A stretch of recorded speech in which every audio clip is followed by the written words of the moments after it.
Alright, so this is going to be another movie review. This one's called Redhead, 1941. This is going to be another monogram flick. Giving it 1 out of 5 stars. I hated this flick. Got to edit this video to put RANT on it.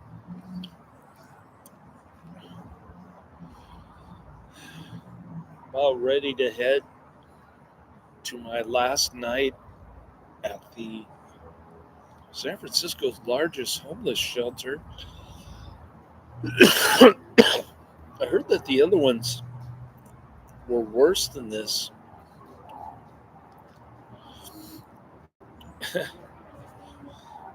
But I'm gonna be glad to get out of there, even if I have to pay $1,000 a month rent, a free internet, coin laundry.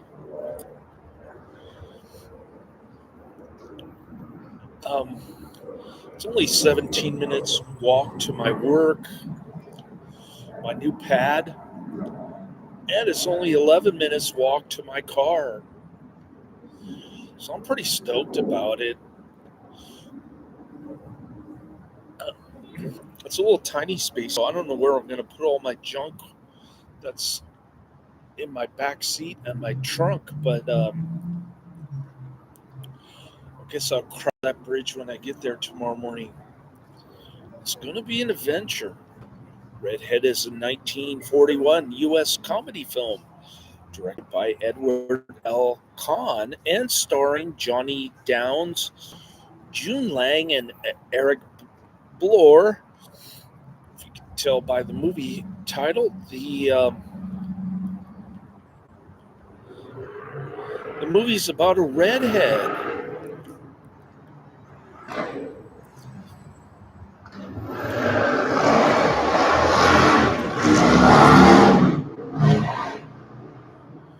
So a couple of belligerents from the 1941 era, they just happened to meet.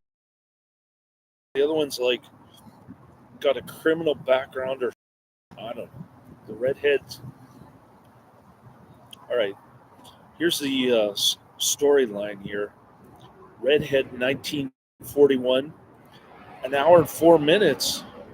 It gets it gets an okay 5.7 out of 10 on IMDb, but only 180 ratings. Is that 180 or 190?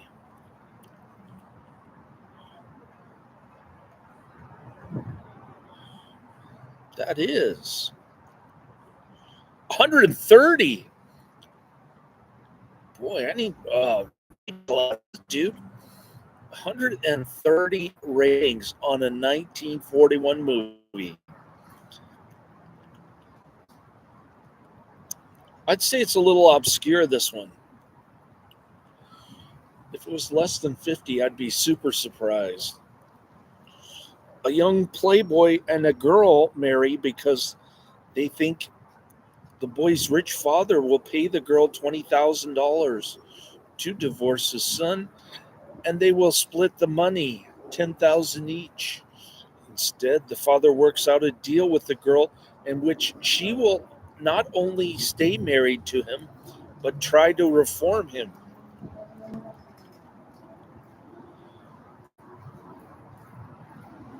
June Lang, Johnny Downs, Redhead.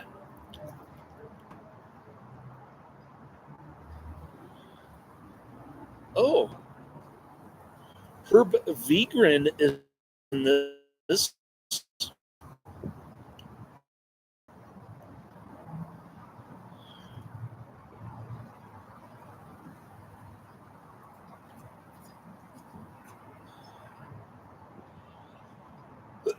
I got to give him acting credit, Herb Vigran.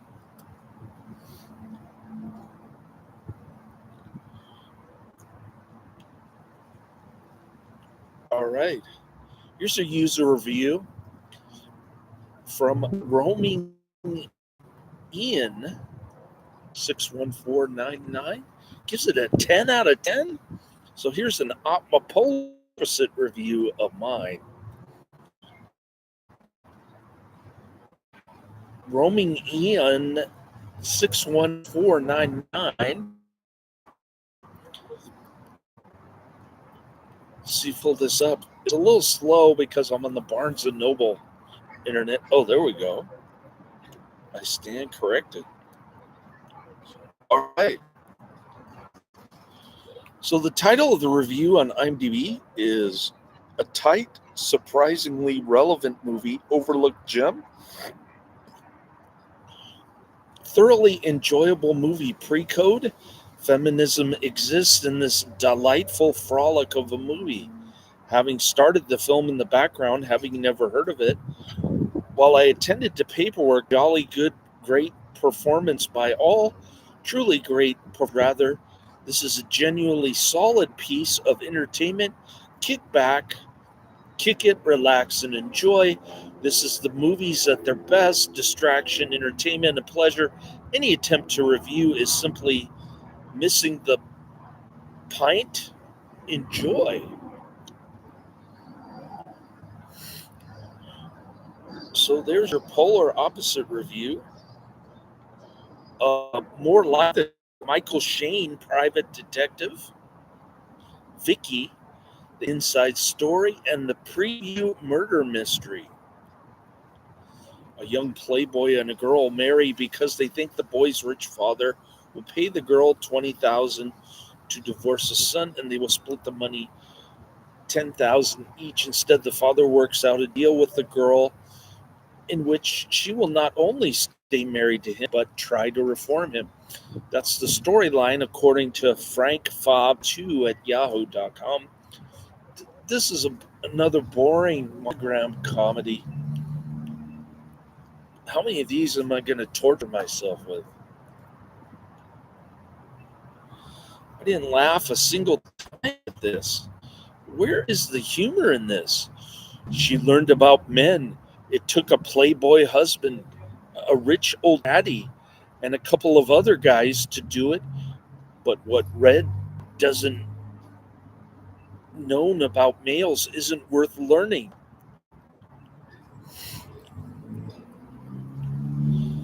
This film's earliest documented USA telecast took place in New York City Monday, May 22nd, 1950 on WATV Channel 13.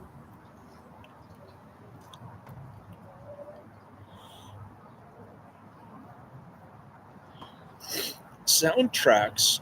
Oh man, what am I doing here? Soundtracks Santo Domingo, lyrics by Bill Waters, music by Harvey Brooks. Release date May 21st, 1941 in the U.S. Country of origin U.S. Language English, also known as Cuidado com as Ruivas. Production company I.E. Chadwick Productions. 1 hour, 4 minutes in glorious black and white. Aspect ratio 1.371. Don't check this out. Skip it. Karate Man was earlier talking about Dolph Lundgren movie than what he recommended to me. So you're just going to rattle off all the 80s and 90s Dolph Lundgren movies? And you're only going to mention the good ones in the comments? Karate Man? Is that the modus operandi of Karate Man? Number one on my list is Spies, 1928. Number two is The Bible, 1997. And number three is Silent Trigger, 1996. In Karate Man's defense, he did mention the music or some esoteric thing about the movie that I was reviewing earlier today. that I did not think was a good or great movie. I thought it was kind of mediocre. But that was the only thing he mentioned. He's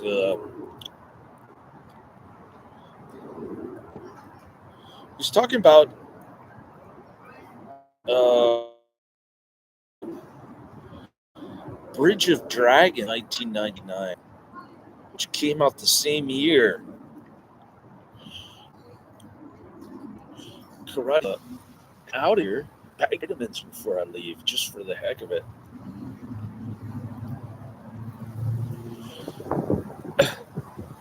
And yeah, I'm starting to pick up the pace. Give me some credit here. After 2 weeks of sleeping in a homeless shelter, I'm finally getting to the point where I can actually stream these videos live with nobody in the chat room except Karate Man earlier. So yeah, I'm excited about moving into my new bachelor pad tomorrow. Got a 3 month lease, and then it switches from month to month. But I'd like to get a bigger place. I can afford it at some next year.